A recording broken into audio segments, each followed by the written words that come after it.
The Best 96.3, I'm Ana Alicia Anguiano with your news for today, January 6, 2012.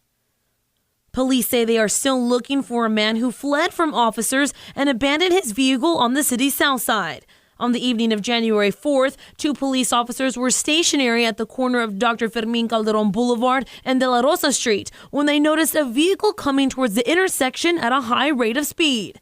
The driver, after noticing the marked unit, abruptly applied his brakes and wound up sliding into the intersection. Del Rio Police Department, Captain Knoll. The officers attempted to stop the vehicle, which disregarded their red lights and sirens that were activated. Officers pursued the vehicle onto the off-ramp of Highway 277 bridge, and the vehicle continued to disobey officers trying to pull him over. They were able to catch up to the vehicle within about a half block of East Ogden and one of the intersecting streets when the truck then turned onto Ash Street, which is a small street that kind of borders the creek. It was then that the driver evaded officers and bailed out of his vehicle in the area of Hutchinson Street. Officers were unable to locate the driver. However, police were able to obtain the vehicle's registration, which came back to a resident here in Del Rio. That registered owner, according to Captain Knoll, was the victim of a terroristic threat where her estranged husband was arrested as a result of that investigation last week. At this time, officers are still working to find out who was driving the vehicle on that evening and if there's any connection to the individual that was driving versus the investigation that took place about a week ago. Investigation into this incident is ongoing, and anyone with information is urged to contact the police department.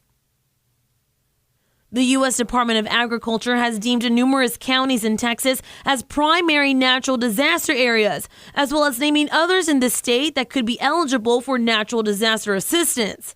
This designation comes due to extreme agricultural devastation for farmers caused by drought, excessive heat, high winds, and wildfires.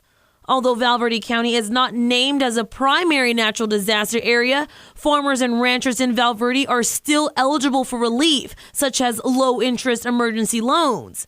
With Texas's worst and longest drought on record, fruits and vegetables weren't the only things hit hard by the lack of rainfall. Texas is the biggest cattle producer in the U.S. and ships beef to many foreign countries, and many ranchers have lost livestock due to the drought driving up the cost of hay and leaving some areas so dry that cattle have died of thirst.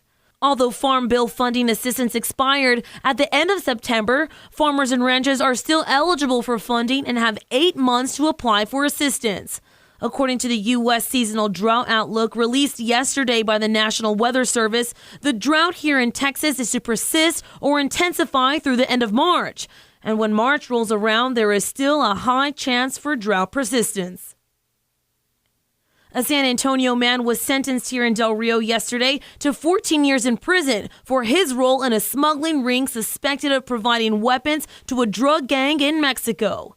32-year-old Edward Davis pleaded guilty to the charge and was sentenced by U.S. District Judge Alia Moses.